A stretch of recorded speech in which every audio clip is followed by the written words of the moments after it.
what these users are doing outside of your community platform. See, I think we need to look at it in a way where this whole community platform, this online community, is just one touch point that your members have with the brand, with your company.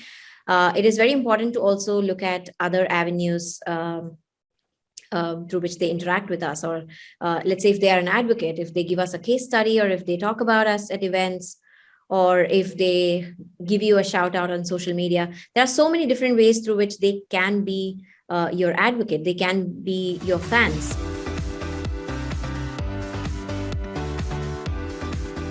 Hey everyone, I'm Joel Primack, host of the Community-Led Growth Show, and today I'm joined by Anna Venketaraman, Head of Customer Advocacy and Community at Freshworks. Thank you so much for being on the show today, Anna. Thank you so much for having me here, Joel. It's so nice to be on the show. Wonderful. Well, we're going to start off with an easy question for you to kick off the episode, which is, can you give everyone a quick 30-second intro about yourself? Of course, yeah, I think that should be easy. Hi, everybody. I'm Anna Venketaraman. Not so easy name, but I handle customer advocacy and community at Freshworks. I've been with Freshworks for over 9.5, almost 10 years now. Been part of the super hyper growth journey that we've seen over the years with our recent Nasdaq public listing. My primary background is around GTM, different GTM functions, primarily customer success. And yeah, currently building advocacy and community here. Yeah. Wonderful. And congratulations on that huge milestone that you guys achieved in 2021 by being listed now. Thank you. You're welcome. Diving in a little bit deeper into community strategy at Freshworks, how did you develop it when you guys offer so many different products and they have different audiences? So I can easily see how that could be a struggle for a company. So I'd love to hear your wisdom on that for everyone. Right. Yeah, I think that's probably my favorite part to talk about. Always, I get this asked a lot because it's a very unique challenge that not a lot of companies have solved for. I'd be lying if I say that it was all easy from day one. Of course not. We've had a lot of iterations, a lot of feedback from our customers, from key internal stakeholders as well.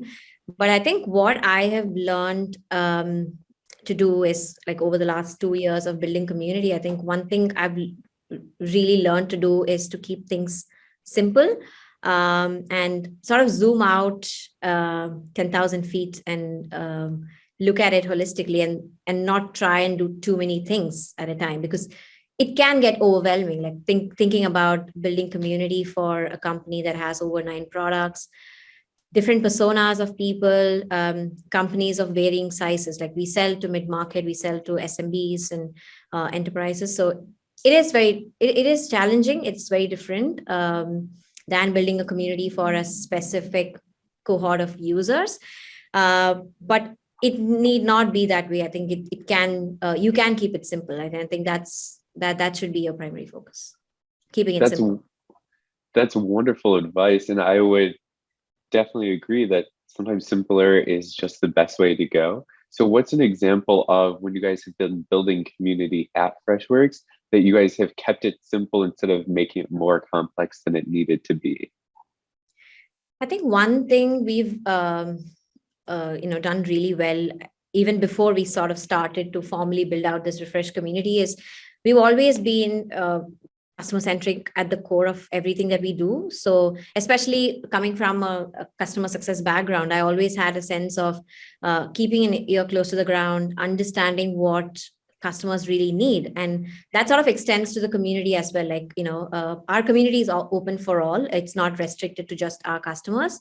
So we are trying to build the Refresh community is all about, catering to professionals from customer experience or employee experience backgrounds, and really understanding what do they expect from a community like the Refresh community, whether it's about upskilling themselves or it's about learning to make better use of our products, or getting access to limited edition content. So really understanding what do they need and make it all about them and less about us.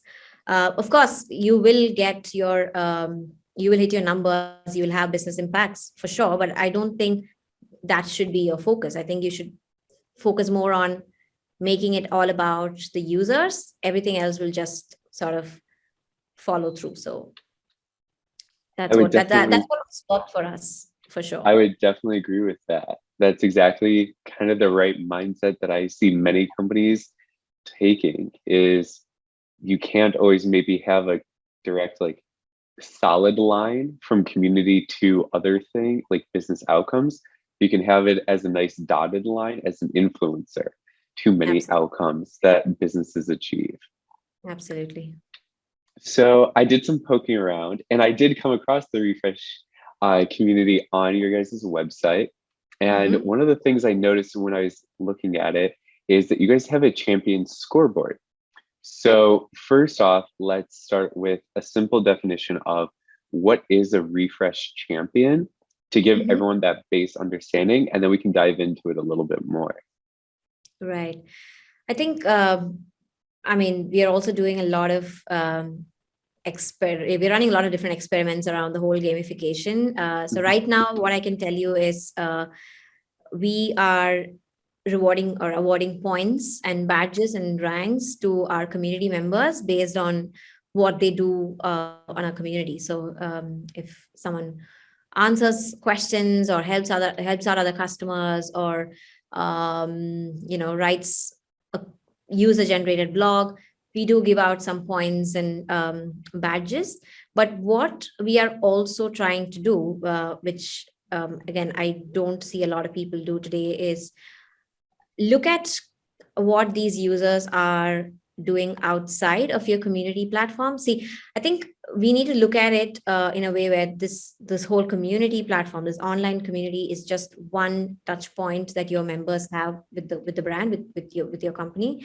It is very important to also look at other avenues through which they interact with us, or let's say if they are an advocate, if they give us a case study, or if they talk about us at events, or if they give you a shout out on social media. There are so many different ways through which they can be your advocate, they can be your fans. And it is very important to identify those activities or those actions, and see if you can reward them for those activities as well. So we are trying to build out this whole refresh leaderboard based on activities that somebody does on the community, as well as activities they do outside for us. So it's a lot of experiments, but it's a combination of multiple things.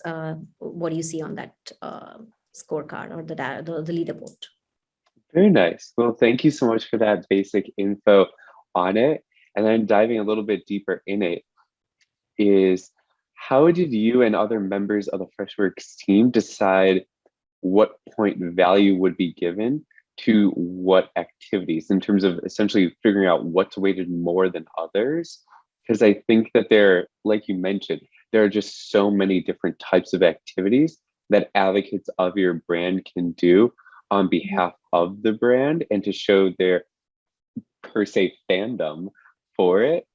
So I would just love to hear how you guys navigate that process a little bit.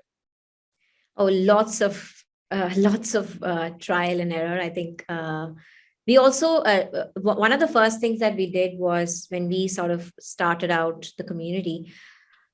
See, the company is about like 11 years old, right? And the Refresh community was formally announced in like Q1 last year. So by then, we did have a good base of members who were already interacting with us. So that definitely did make my job a lot more easier than it would have been otherwise. But we already had a highly involved set of customers who are already talking to us through one means of communication or the other.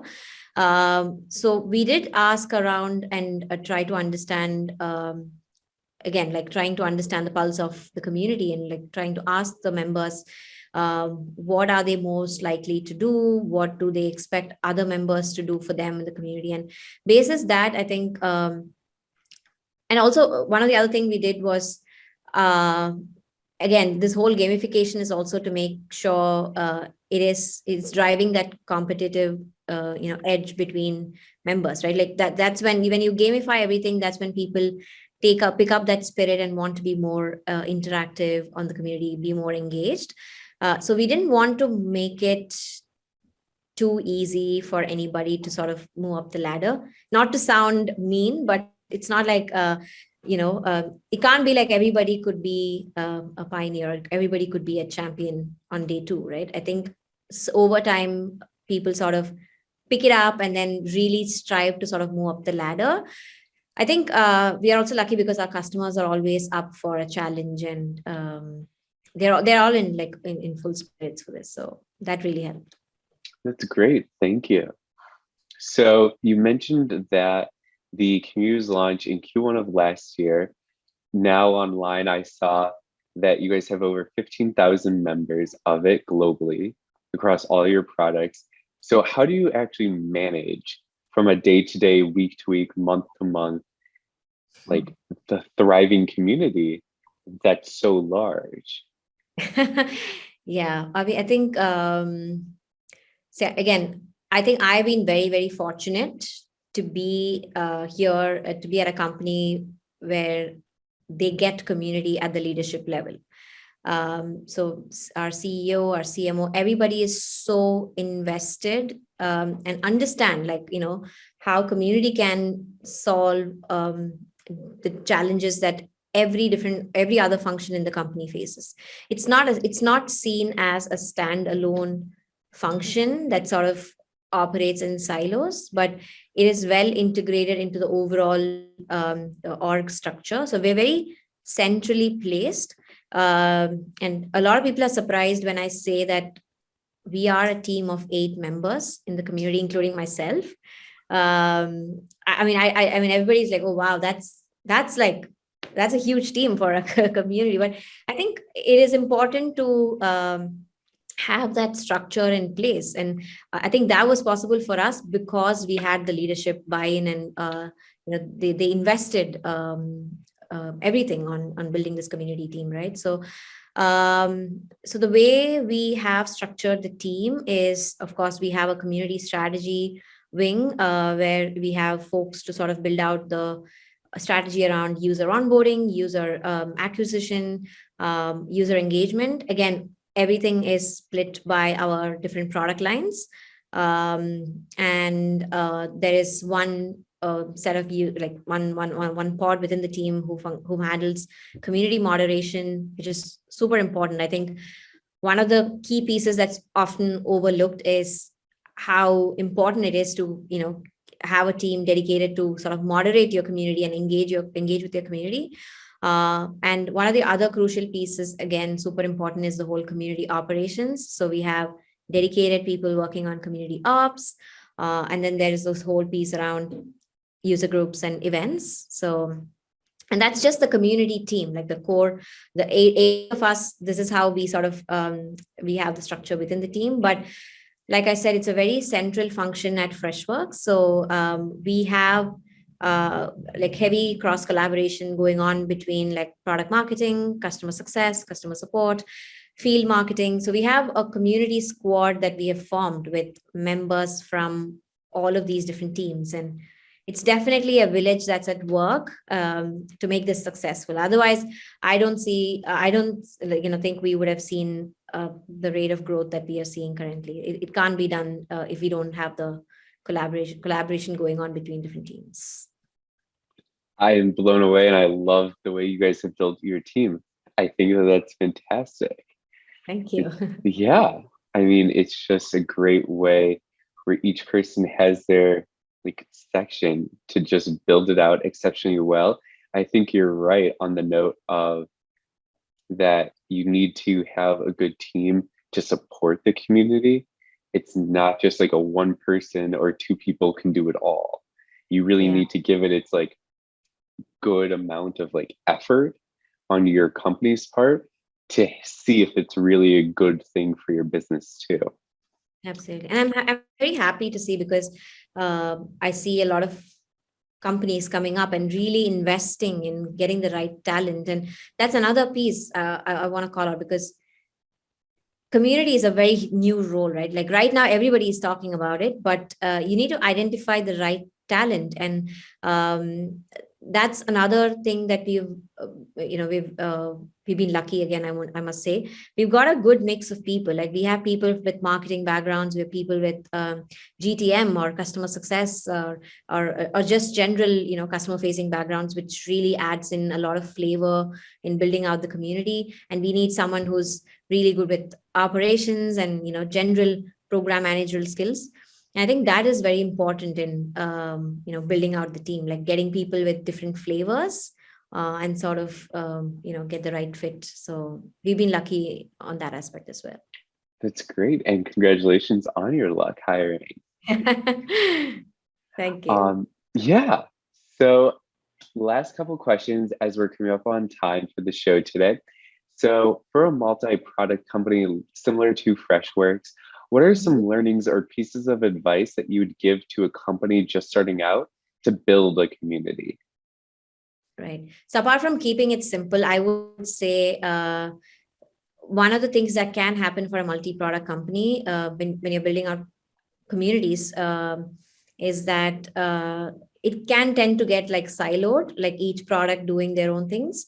So it is super important to build your community around your brand, around your brand loyalists, and at the same time, don't give up on the personalization you need to do for your multi-product users, because you need to keep that in mind as well. Like for us, we are building Refresh community around Freshworks, but at the same time, we're trying to personalize the experience for each of our product users. Whether we deal with sales folks, we deal with IT agents, customer support execs.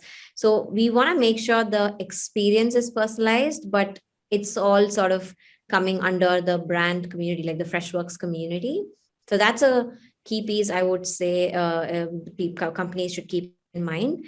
And also important, especially because you're multi-product, it's important to make sure you are connecting your community with your CRM, with your customer success tools, or any other tools that you have internally, which can help you identify how the community is having a direct impact on your product adoption. Because eventually, I mean, this is a community-led podcast, right? I think a community-led growth podcast. So eventually we will definitely see community influencing your pipeline, your revenue, right? So it is important, especially if you're multi-product, to see how customers are adopting your different products.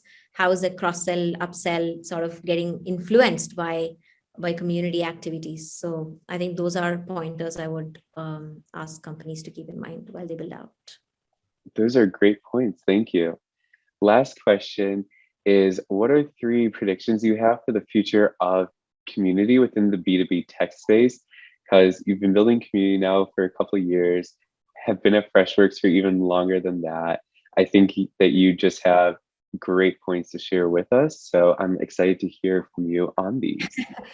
Oh, I'm not sure if I can predict, but I'm very happy to see, like I said, a community becoming like a mainstream influence on revenue. Even though that's not going to be our primary focus, I think that's going to be a great outcome by doing community engagement right. That's definitely going to have an impact on revenue. So that's really nice to see. People are taking notice and putting importance and investing in building our community. So that's great. I can think about, especially on the technology side, or rather, I would love to see somebody disrupting this whole community market with a tool that does everything. Like right now, there is a lot of fragmented technology today in terms of like different channels, community operations, community events. I would love to see this one omni-channel tool that can sort of do all of this. And I think that's probably something that might come out very soon. And I can think about, again, it's funny because the day and age we are living in right now, I think B2B tech companies might also jump into this whole Web3 or metaverse, and maybe think about running user groups. We were like joking about this the other day, where you never know, like because of pandemic and whatnot, that's up for us. But maybe like running user groups in metaverse, just like how fashion companies and retailers have sort of jumped on. Maybe B2B tech companies might also jump into that bandwagon. So you never Ooh. know. Yeah, I like that. That's a great point. And I think it's another one of those broader themes that we're seeing happening right now, which is B2B tech companies, especially acting a little bit more like B2C traditional companies. I mean, you just said retailers. My initial thought was, oh, I just saw an article how H&M recently is launching a store on the metaverse, and The biggest Nike and other companies are just starting to get involved. Yeah. So So think it's about really it, like, progressing you can get, fast. yeah, you think about like, doing a virtual conference and all your Mhm. customers can come in and like where we are, or I don't know, like it's gonna be crazy. It sounds very crazy, but I don't know, it might be a reality sooner than we think. So Yeah. No, see. it's a great point. Thank you. Um, and Anna, again, thank you so much for being a guest on the Community-Led Growth Show today. If people want to follow or connect with you outside of the show, what are the best channels and or handles for them to use? Oh, I'm active on LinkedIn. So this is Anna here is my LinkedIn. I think, yeah, maybe you can add it on the description, but Yep. that's the best place to stay connected. And I would love to connect with other community builders and yeah, learn from this community. Wonderful. Well, thank you so much and have a great day. Thank you, Joel.